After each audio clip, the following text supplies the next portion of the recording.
en el libro de los Hechos, capítulo 2, y vamos a leer desde el 36 hasta el 42. A medida usted encuentra la palabra, hermano, se puede poner de pie.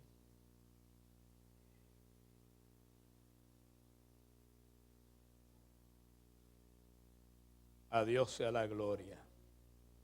Amén. Dice así la palabra del Señor. Sepa pues ciertísimamente toda la casa de Israel que a este Jesús a quien vosotros crucificasteis, Dios le ha hecho Señor y Cristo. Al oír esto se compungieron de corazón y dijeron a Pedro y a los otros apóstoles: varones hermanos, ¿qué haremos?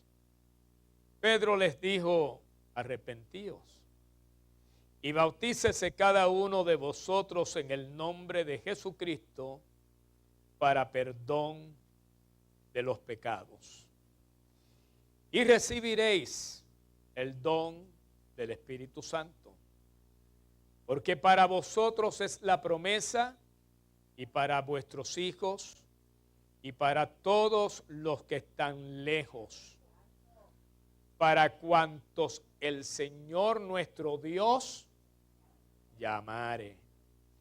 Y con otras muchas palabras testificaba y les exhortaba diciendo: sed salvos de esta perversa generación. Así que los que recibieron su palabra fueron bautizados. Y se añadieron aquel día como 3,000 personas. Y perseveraban en la doctrina de los apóstoles, en la comunión con otros, en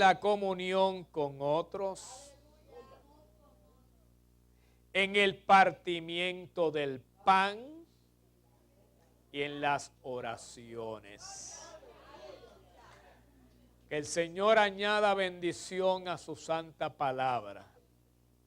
Padre, en el nombre de tu Hijo amado Jesús,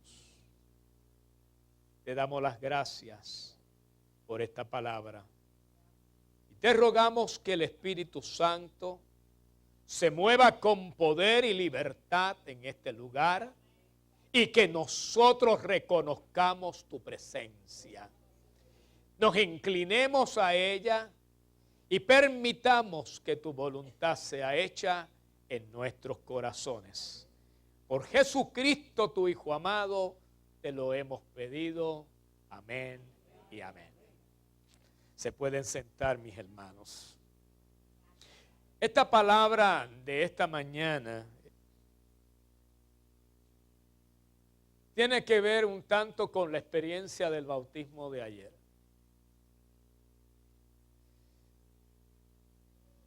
Y es que nosotros debemos comprender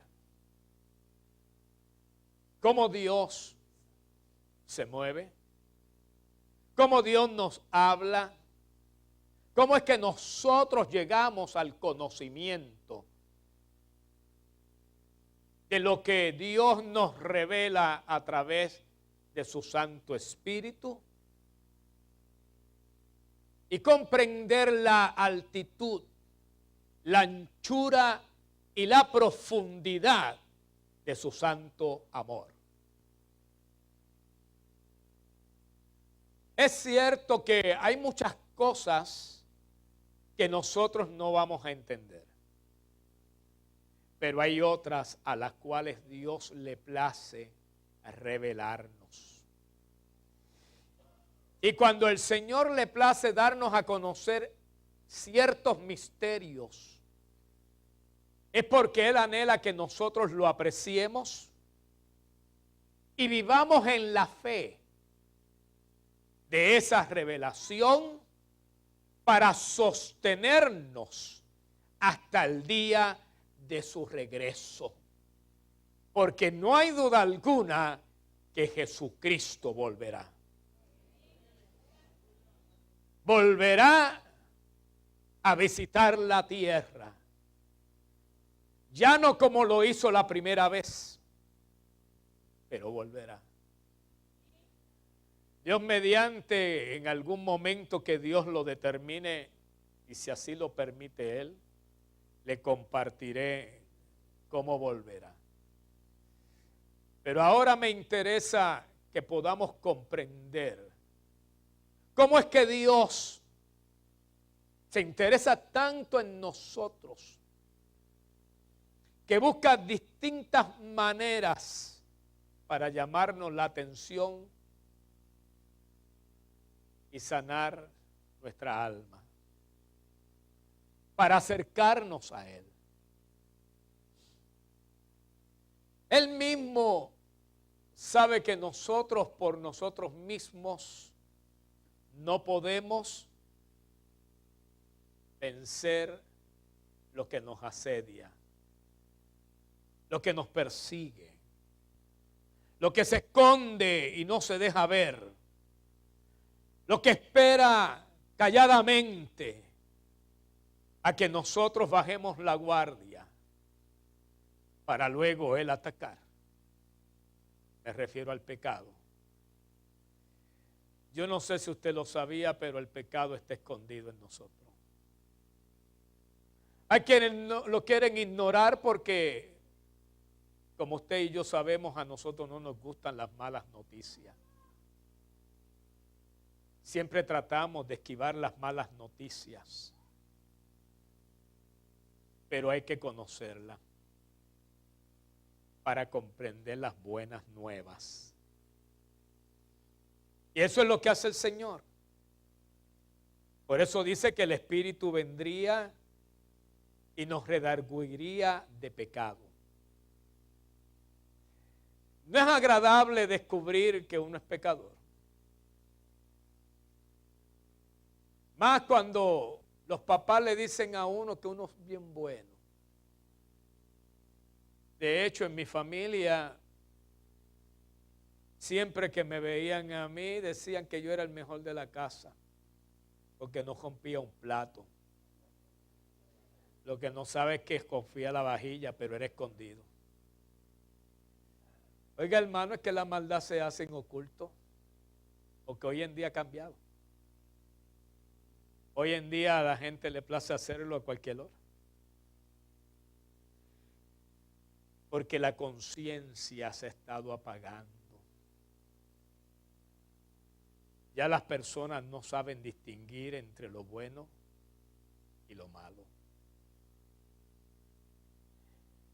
En un curso que doy le estaba hablando de los valores y los principios.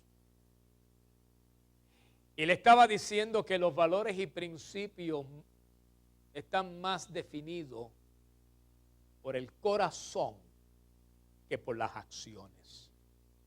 Y me voy a explicar. Si yo hablo de fidelidad, eso dentro de los renglones es un valor. El problema es que esa fidelidad, que es un valor y un principio de vida, puede ser positivo o puede ser negativo. Por ejemplo, o le soy fiel al pecado o le soy fiel a Dios. Así que usted puede determinar que esa palabra fidelidad es ambigua. Y quien la define en la vida es la persona de acuerdo a quien le sirva.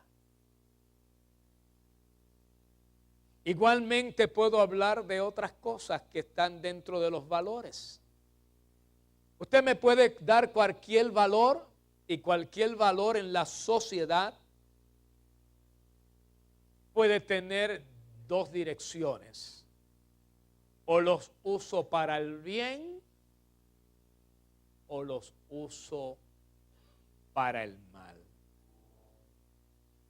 La decisión siempre nos corresponde a nosotros. Así que más que principios y valores que tanto mencionamos, es que los valores se están perdiendo. A mí me está que lo más importante aquí es de dónde nace mi corazón el servir a esos valores. O soy valiente. ¿Escuchado esa palabra, valiente? También es otro valor.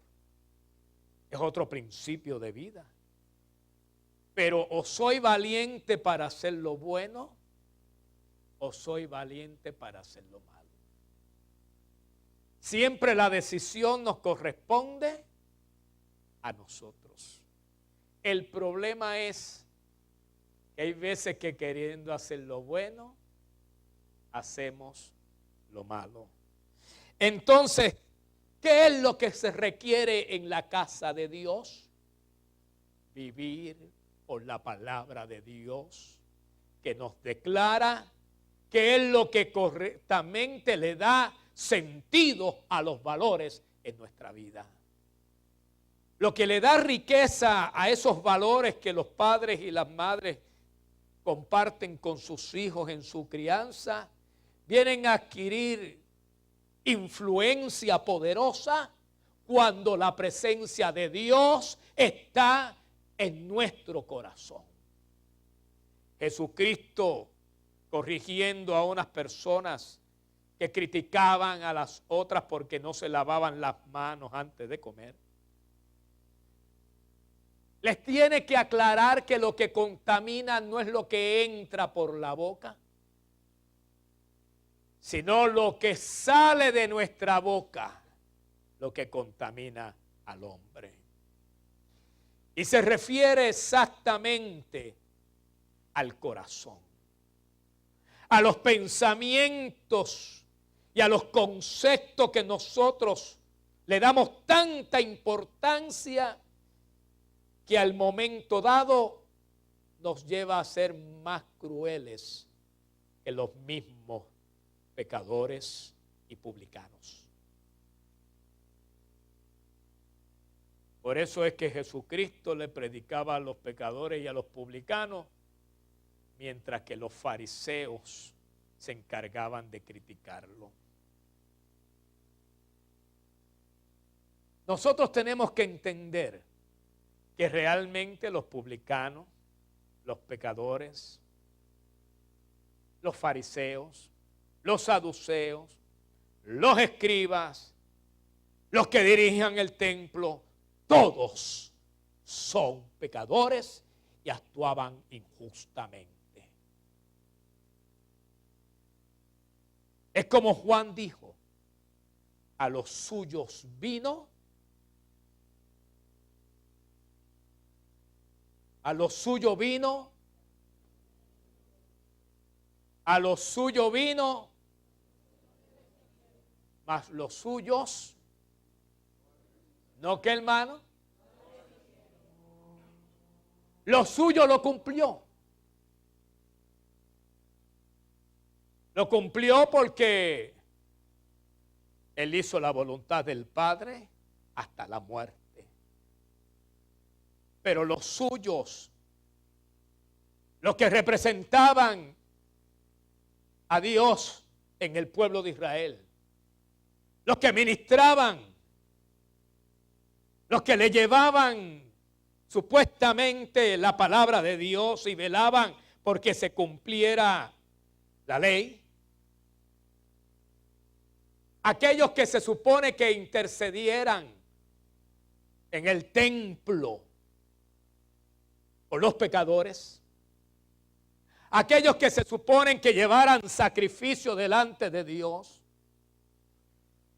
aquellos que se supone que le hablaran al pueblo la palabra de Dios y los instruyera, esos se aprovechaban del pueblo. Esos comenzaron a coger fama, poder.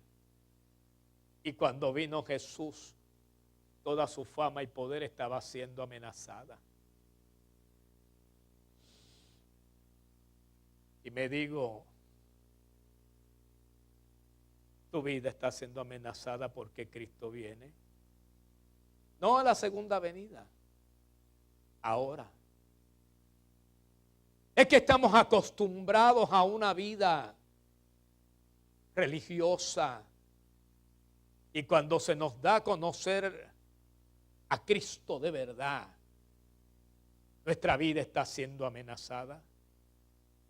Nuestro estilo de vida, nuestra manera de comportarnos y relacionarnos, estará siendo amenazado mi manera de ver las cosas cuando Cristo me visita.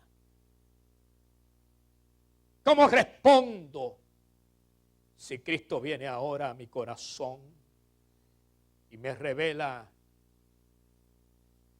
que me falta mucho que aprender? Que no he sido el hombre o la mujer fiel a la palabra de Dios. Y que todo lo que he vivido ha sido, ¿qué te podría decir? Una pantalla.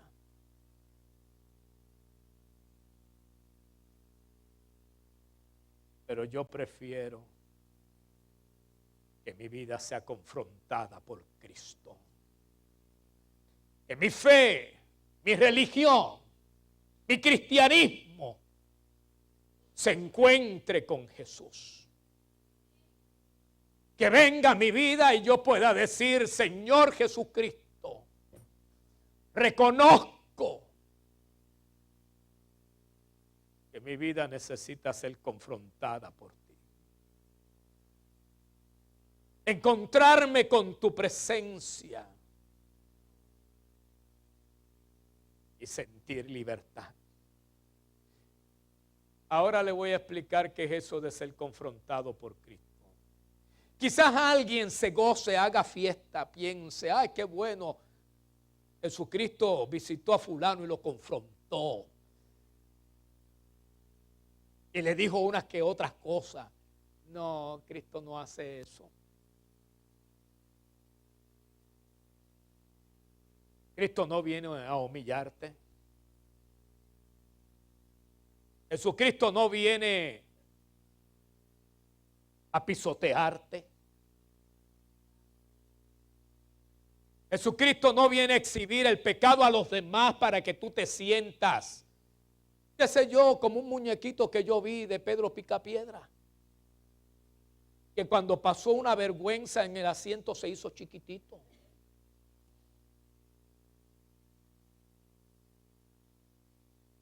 No, Jesucristo no hace eso. Jesucristo te hace ver que Él quiere redimirte de tus pecados. Que te perdona todos tus pecados y te da vida nueva. ¿No se ha preguntado por qué cuando Jesucristo caminaba los enfermos eran sanos? ¿No se ha preguntado usted por qué la sanidad es un elemento tan importante en el ministerio de Jesús?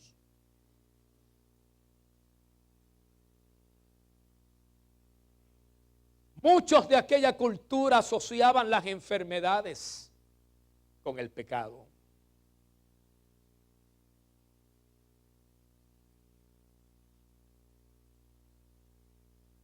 Pero Jesucristo vino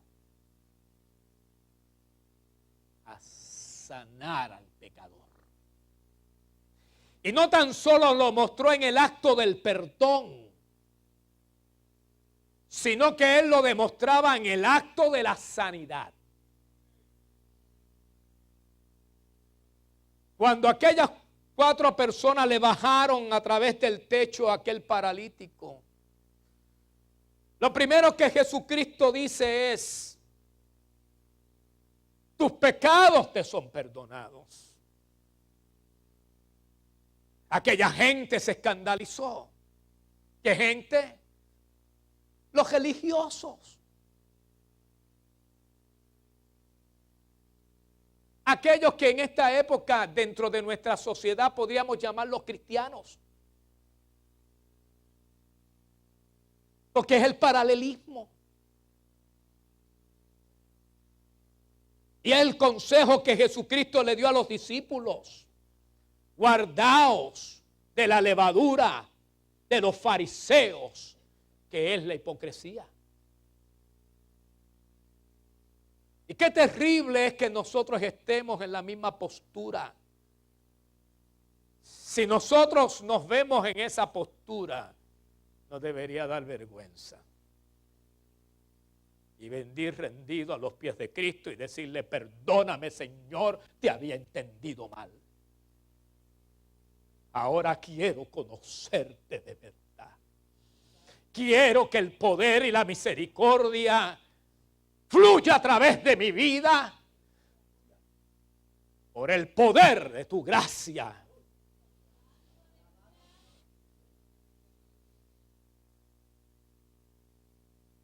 Y rápido critican. ¿Y quién es este para que le perdone pecados? Como dicen algunos por ahí, el que perdona es Dios.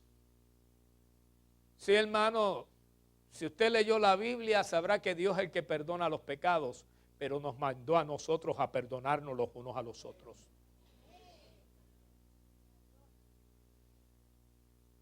A cubrir multitud de defectos. Es que leemos la Biblia por pedacitos.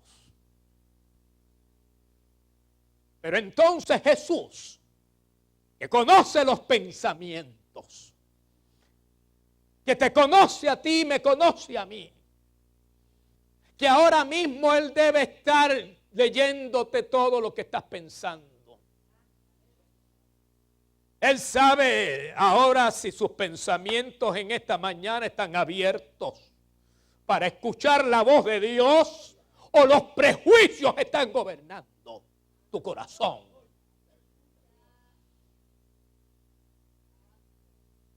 Y Salai Kabahayama.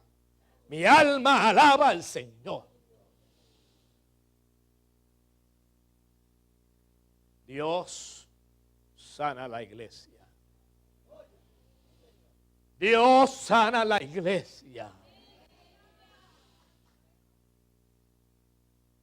Para que de verdad los que invocamos el nombre de Cristo, lo invoquemos en el espíritu correcto. Y no en ese espíritu de odio y persecución, sino de redención, de salvación, de esa oportunidad de que si entra un publicano y un pecador, puedan encontrarse con Cristo.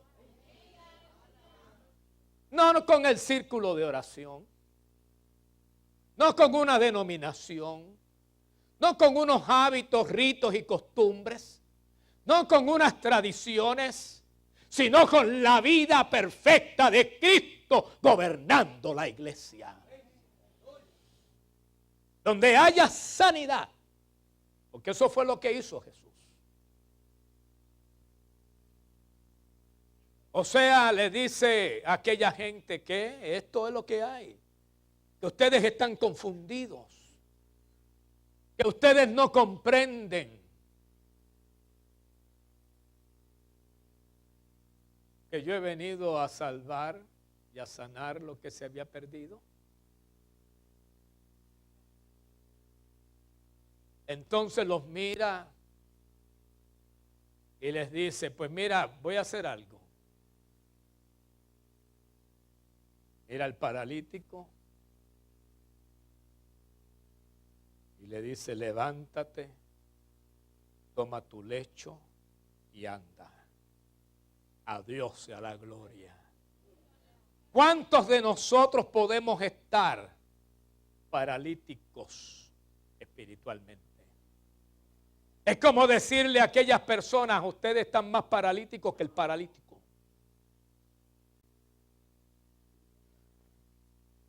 Porque al paralítico yo le dije eso y se levantó. Tomó su lecho y andó. O anduvo. ¿Verdad? Perdone la otra.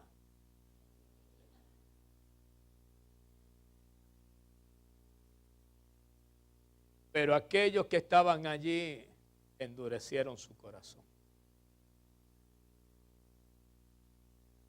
Dios nos habla, nos quiere dirigir hacia caminos de santidad. El problema es que como que hemos malinterpretado la santidad de Dios. No hemos entendido que cuando Dios nos mira, Él nos mira con tanto amor, como bien se citó aquí ahorita, que su paciencia es tan grande que espera que nosotros procedamos a qué cosa, hermano. Pero si nosotros hablamos de esto, no me gusta. Y busco otra cosa que hacer los domingos, contar de que no me encuentre con Jesús.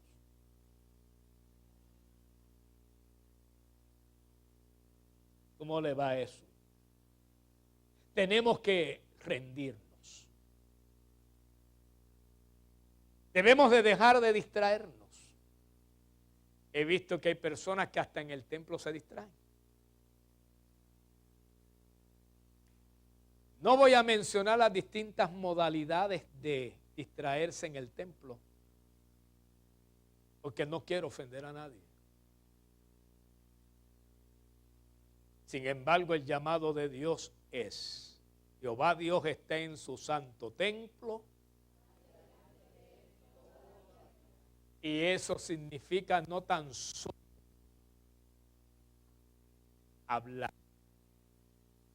sino de las cosas que nosotros adentro refutamos de la palabra de Dios. Muy bien clamó aquel hombre delante de Jesús: ayuda a mi incredulidad. Si alguien me preguntara a mí: Walter, tú tienes mucha fe. Bueno, yo estoy orando a Dios para que ayude en mi incredulidad.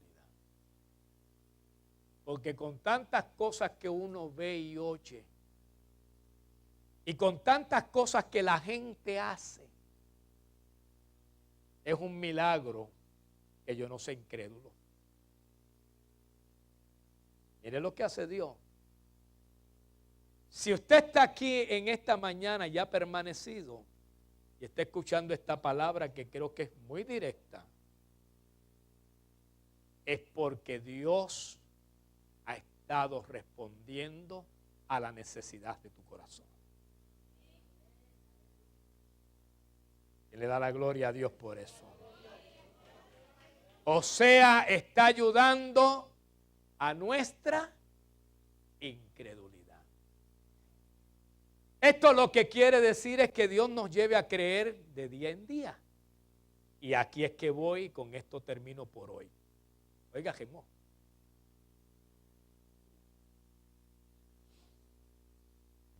Y Felipe fue predicando el evangelio, porque el evangelio comenzó a dispersarse. Eso está en el libro de los Hechos, capítulo 8. Y cuando comenzó a predicar, muchas personas comenzaron a creer en Jesús. Y a Felipe le acompañaban muchas señales. Y la gente empezó a creer en Jesucristo. ¿Qué señales? Por lo general, sanidad.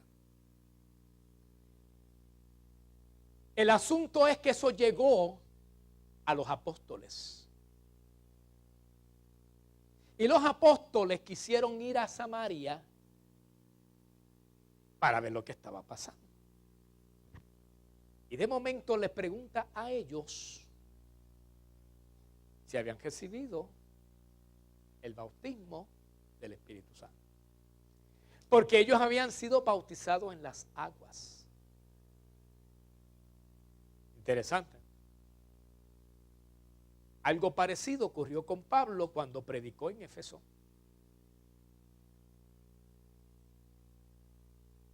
Que también se había predicado o se habían bautizado en este caso a unas personas y le preguntó a ellos, ¿en qué bautismo ustedes fueron bautizados? Y ellos le dijeron a Pablo, en el bautismo de Juan. Y Pablo le dijo, muy bien, Juan bautizaba para arrepentimiento. ¿Qué palabra usó, hermano? Arrepentimiento. La palabra arrepentimiento quiere decir cambiar de dirección. En este caso, cambiar de pensamiento. ¿Ha logrado usted cambiar de pensamiento? Haga una retrospección en su vida. ¿Ha logrado usted por sus propios medios, por procesos psicológicos, mentales, hipnóticos, cambiar de pensamiento? La realidad es que ninguno de nosotros podemos cambiar de pensamiento a no ser que venga alguien y nos lave el cerebro.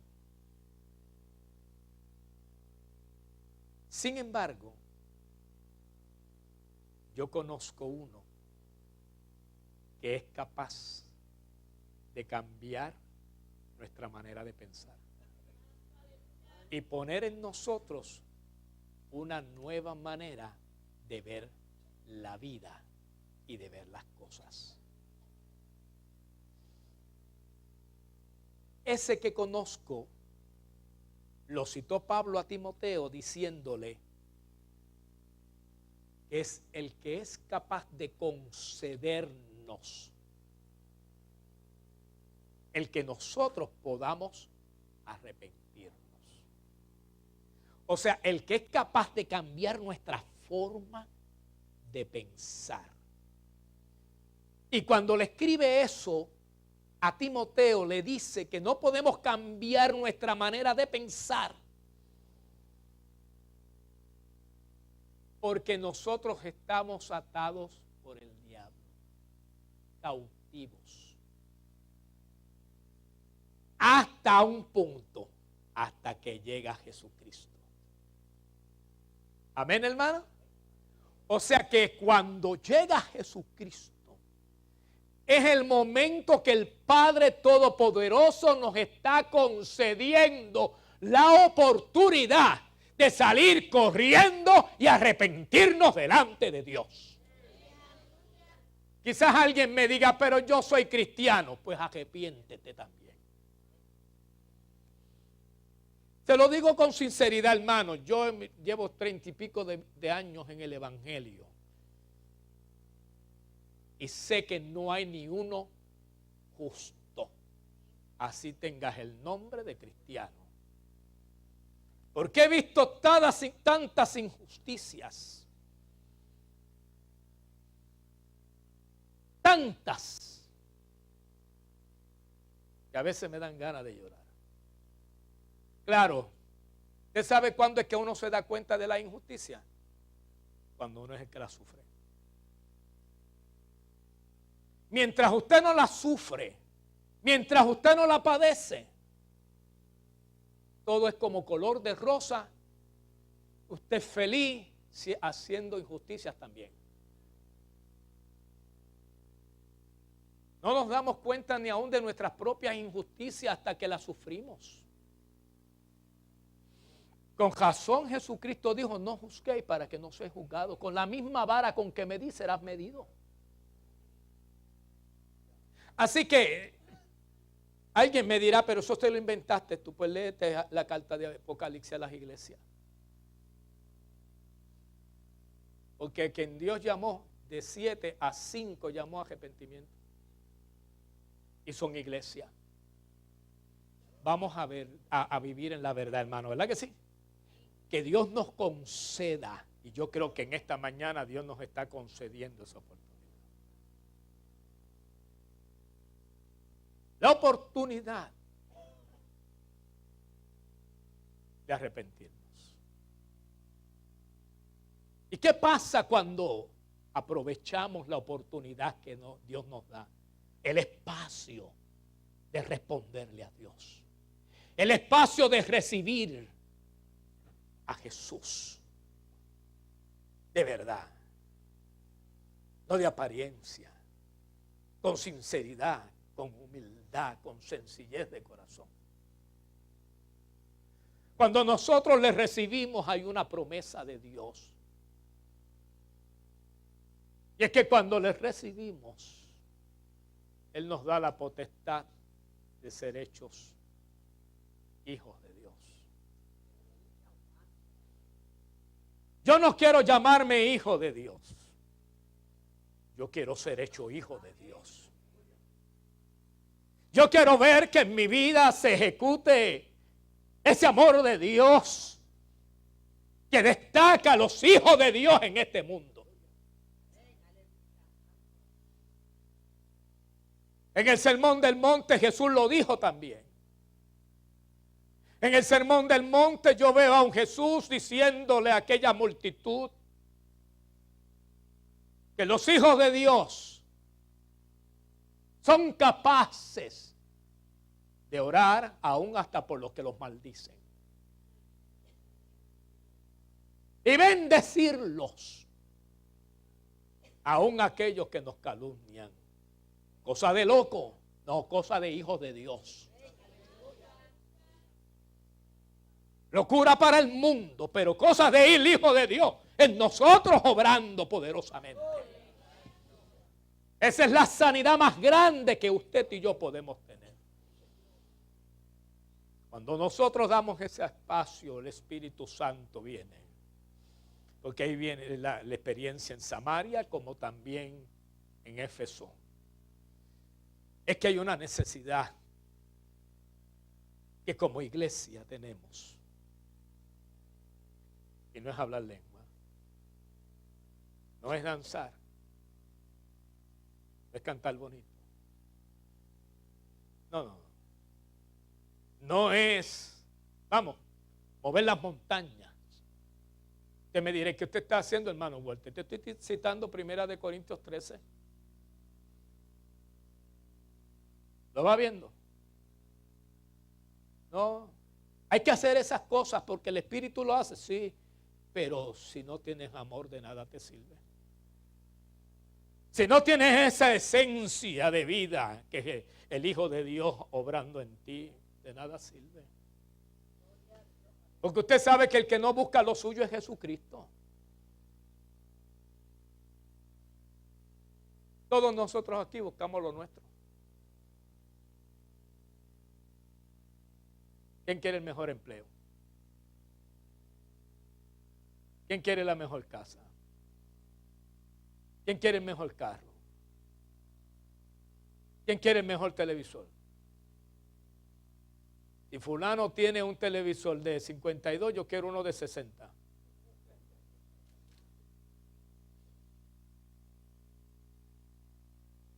Si aquella tiene una cartera de marca, yo quiero otra.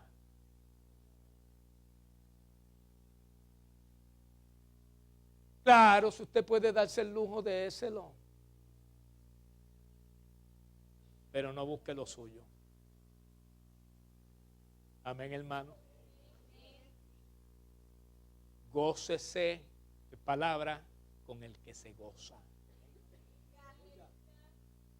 Llore. La Biblia lo dice, con el que llora. Y alégrese con el que se alegra. Lo que está llamando es que debemos tener identificación unos con otros. Y llegó la hora. Dios habló. Dios tocó los corazones. Ellos aceptaron a Jesús. Unos se bautizaron con arrepentimiento. Pero faltaba algo. Algo que va a producir en nosotros regeneración y renovación. Alguien que es capaz de que en nosotros ocurra el desarrollo de hijos de Dios. ¿Me va entendiendo, hermano? Alguien que hace morada en nosotros. y que el Padre lo envió en el nombre del Hijo.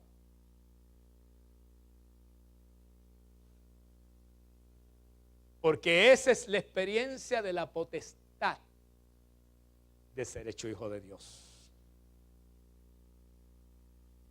Regeneración, brevemente, nueva criatura. Renovación, transformación progresiva. Así que cuando yo creo en Jesús, entro en la experiencia de esa renovación porque Dios me lo concedió. ¿Quién dice amén? Pero una vez regenerado, que es volver a nacer, de ahí viene la palabra regeneración, de género. Luego de esa experiencia que no la busqué yo, no la puedo producir yo, es la concesión de Dios a mi vida. Y lo único que me corresponde a mí es responderle, aprovechar el momento. ¿Quién quiere aprovechar el momento en esta hora? ¿Quién quiere responderle a Dios ahora? Yo no quiero las cosas viejas, quiero nacer de nuevo. Y usted me dice, pero yo soy cristiano. Está bien, te lo dije ahorita, no importa. Si ya eres cristiano y has sido regenerado, pues entonces vamos a entrar a la renovación. Y créame que la renovación no es una experiencia de un día. La renovación es un proceso para toda la vida. Vamos, ahorita anunciamos una boda muy cercana, ¿verdad que sí? ¿La anunciamos? Ok, pues para que me entiendan el contexto de boda. Usted aceptó a Jesucristo en su vida. Dijo, Señor, reconozco que el sacrificio hecho por tu Hijo en la cruz es tan perfecto que me limpia de todo pecado. Que las cosas viejas pasaron. Lo que quiere decir es que ya Dios no las toma en cuenta. Amén, hermano. Para que te sientas libre, nuevo. ¿Me va siguiendo, hermano? Y llegamos a la parte de la boda. Pues vamos a decir que cuando hacen ese voto aquí al frente, bien bonito, y los pactos y todo eso, se comprometen el uno al otro en serse fiel, y etcétera, etcétera, y todas esas cosas, ¿cierto? Y eso es bien emocionante. Como es tan emocionante que usted le dé su vida a Jesucristo y se haga uno con Él. Sin embargo, no podemos negar que la dama creció en una cultura, en una costumbre, en unos hábitos, en unas ideas familiares, y el caballero también creció con otros principios, otras ideas, otras costumbres, otros hábitos, otras tradiciones. Y ritos familiares que se celebran.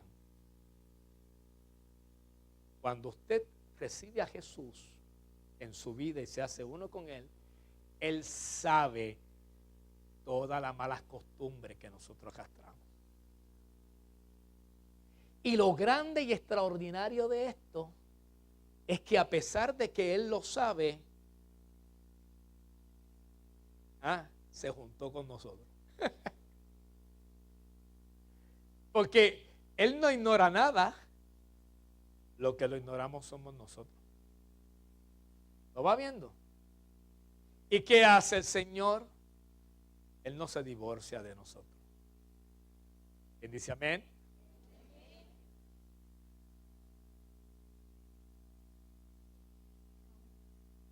¿Viste, Michael? Él no se divorcia de nosotros. Él sigue con nosotros.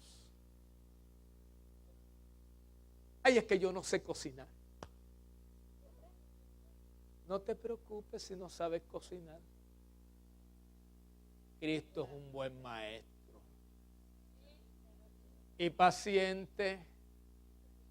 Imagínense que es tan paciente que toca la puerta y llama. No le está hablando al mundo como algunos predican, no es al mundo. Le está hablando a la iglesia. ¿Qué hace Cristo fuera de la iglesia? ¿No se ha preguntado? Yo quiero a Cristo en casa. Amén, hermano. Él dice que toca la puerta y llama, y el que le abre, entraré a él y cenaré con él y él conmigo. Él lleva la comida. Amén, hermano. Hay que comer. ¿Y qué nos hace el Señor? Pues una vez nos recibe, nos da de su Santo Espíritu. Entra en nosotros por su Santo Espíritu. Derrama de su Santo Espíritu en nosotros. A Dios sea la gloria. Y es el Espíritu Santo en nosotros que nos va renovando. ¿Qué hizo Pablo y qué hizo los discípulos? Llamaron a aquellos que habían sido bautizados. Y les dijo, vengan acá. Párense aquí. Y empezaron a imponerle las manos. Y dicen ambas partes de eso que yo estoy citando, usted lo puede buscar, que imponían las manos y recibían el Espíritu Santo. ¿Necesitamos el Espíritu Santo, sí o no? Su vida está tan bien moldeada con Cristo como para decir, no lo necesito, o lo necesita. Pues todos los que necesitan al Espíritu Santo trabajando en su corazón, ¿quieren pasar al frente?